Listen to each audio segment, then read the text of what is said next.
I'm so excited to have you here. I wanted to talk about the recent workshop that I attended through you, and I'm so grateful that I was a part of it, Rise Up. And I wanted to know, what is motivating you to create more workshops in Rise Up? Oh, this is a good question. So I have a 30-year business career, but I'm very old. So the 13 years I had before my business career were in education and literally teaching young children.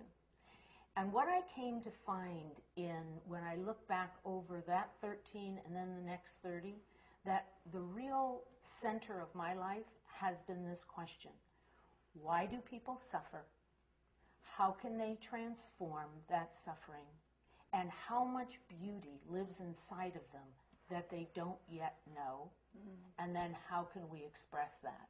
So the idea is find out really deeply who you are, so that when you start shifting that energy, when that energy shifts outside you, it aligns with your internal shift. And then at least, although none of us is ever in control, we start getting the feeling that we can direct our energy into something brave and beautiful and amazing, and even if it's only for us. Yeah. You got into such a deep space internally about your own value, about the real beauty, your authentic beauty, not the beauty, you're a beautiful woman, so beautiful women both have advantages and disadvantages in the world. That's true. Right? Being a woman, you have advantages and disadvantages in the world, and those stand in the way of great art. Okay? Until you have an understanding of it, it stands in the way of your real beauty and your real art. And I think what I experienced that was happening with you in the workshop is that you were able to touch that authentic beauty and start to realize that it wasn't what you threw on paper, or no matter how good it was, that there was something deeper, more resonant, more artistic. But beauty was the word that kept coming up when I was working with you. Like this internal beauty that had more to do with who you were and how you moved and how you thought and your compassion. And that's why I went into that goddess energy with you, because that's how I see you. And I think that's what shifted your art. It's not me. No. It's you getting in touch with something more, even more resonant than what you experienced before. I love that. That's a great point. Thank you. Sometimes we need others to see what we don't always see, or what shifts, or what really happens. And when I hear affirmation from other people, my friends are very nurturing, and then they go, oh, it's because something you've been doing lately. And sometimes we forget. So it's nice to be reminded. I had these wonderful Italian grandparents that I always say saved our lives. Actually, my 3 siblings would say the same thing. They saved our lives. And they used to always say, the world will take a great deal away from you. What you want to do is celebrate every moment you can to balance that equation. And I think it goes the same way in terms of the people that you know and who loves you and who sees you for who you are. There are always people in your life, and you've experienced this, and we talked about it at the workshop, who are happy to tell you your limitations. That's so true, yeah. And why art is not selling nowadays, and how people are on budgets, so you can't expect your art to suddenly outstrip the marketplace. But what you've found is the opposite since you did the workshop, right? Yes. Your work not only has your own work expanded, but your ability to sell it and market it has changed. Yes. And so what was that about? It's just shining light. Shining light. It's just shining light. So there's an authentic and trueness to the beauty that now is amazing. Yeah. I mean, like your last piece with the blues. Oh, that's why I wore the blue. I love Same blue. colors in the I love painting. blue. It's my favorite color. It's first light, right? In tribal traditions, that blue is the first light. And so the first light of creation, the first light before dawn, the first light of enlightenment, the first light of understanding, and there it is in your beautiful painting. And I think one of the things that happens with creative people is in some ways they've all been isolated in their lives. right? They're creating by themselves, they're painting That's by themselves, they're writing by themselves, and suddenly they're in the energy of several different artists. Yes. And so it catalyzes all that beauty that's underneath there. Yeah. Yeah, and ideas flow. Ideas flow. Oh. Oh, coffee. Let's try this. You know, something new. Okay. Right. Yeah. All right. Well, it's the beauty of the artist, right? Yeah. Breaking through the boxes that contain most using natural people. materials, recycling stuff. I had one friend come and paint, and he was using some of his hair extensions in the artwork. No way. Yeah. Oh, that's wonderful. It looked so cool. You couldn't even tell what was in there. Yeah. So basically what you're doing is you're giving your students permission to create something that other people didn't give them permission to do.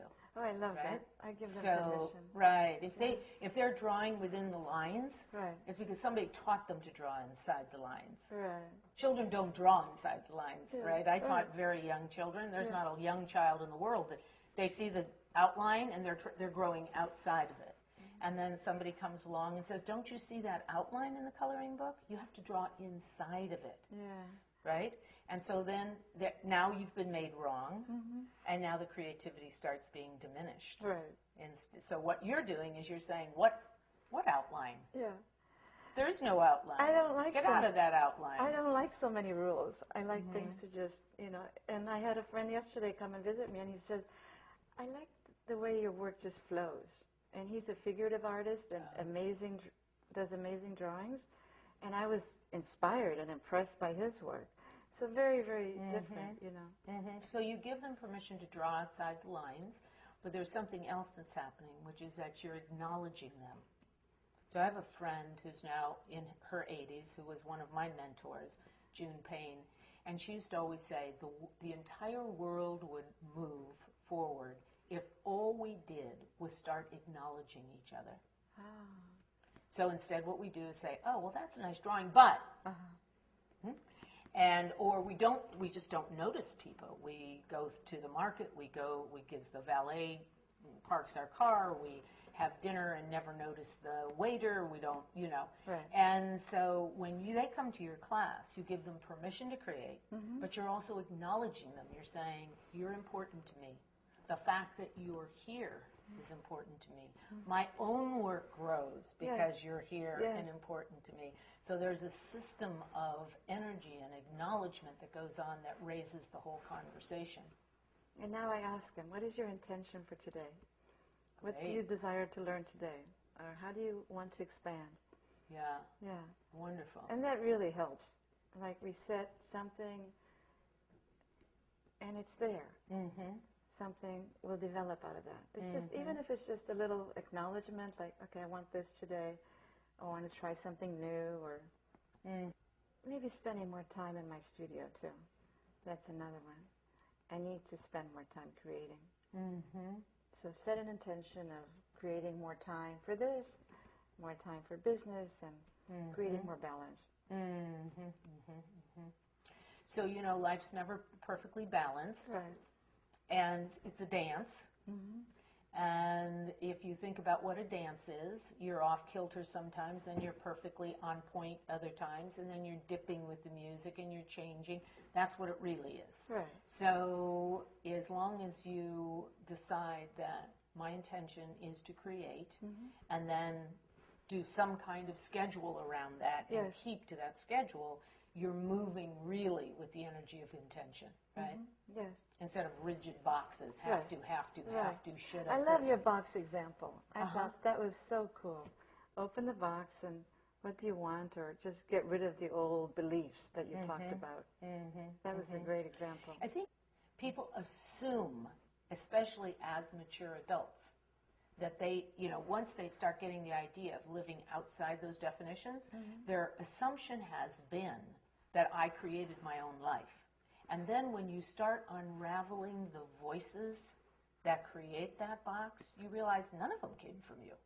They're old tapes that somebody handed you, but you did a really good job of repeating because you thought they were true. And that's what creates that. You know, it's more than, I mean, the truth is it becomes a jail.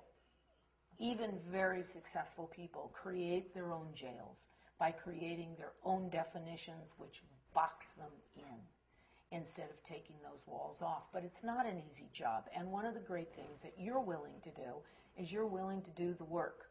You're willing to take off the walls of that box. You're willing to examine them and not be limited by them. And that's rare. Those are the people that we hope find rise up, and we hope find the kind of work that you're doing with your students.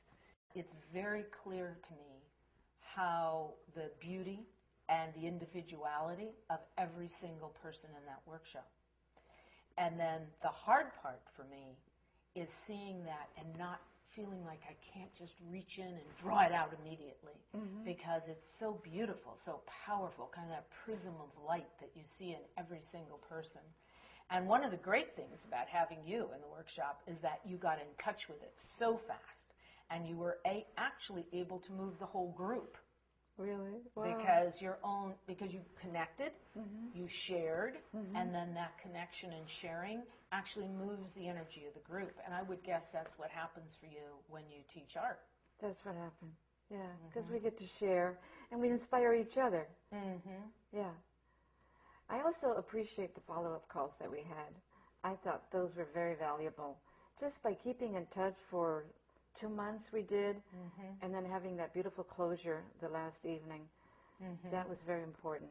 Yeah, I really appreciate you saying that, because for me, it never seems like enough.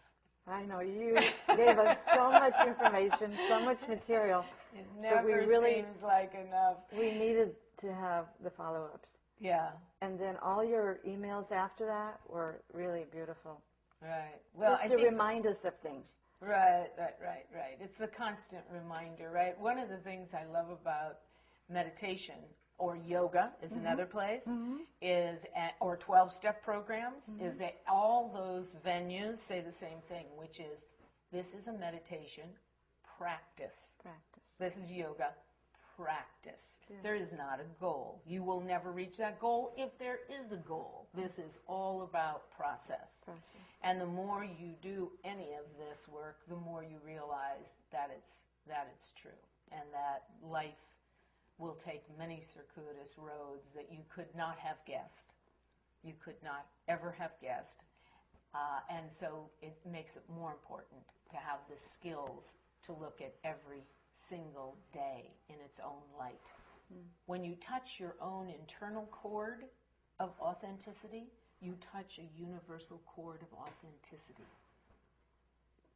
It's like compassion. Compassion exists in an enormous pool, an ocean around us, and we can't swim in it until we feel compassion for ourselves, until we feel compassion for those people closest to us. And then suddenly we're in a universal sea of compassion, because it's just energy. Right. Compassion is just another energy. The cobalt blue is just another energy. Enlightenment's just another energy. It's our choice to find it within, find it without, find it without, and it inside. So what you see in your students is what they come alive in your class because you're alive. Yeah. We are all interconnected. In ways that, some people would like to deny. And the more we understand that connectivity, the harder it will be for us to deny that we co-create this world. It will be harder for us to deny. It will be harder for us to run back to our little box. And that will be a wonderful day. It's probably several hundred years away, unfortunately. I've learned so much more about you and the whole process of growing and expanding just by taking this time with me. It really isn't a circle. It's really a web of infinity symbols. Whatever you put out is what you're going to get back in some form. It's not always what we thought we wanted, but it is in some way reflective of our deeper selves.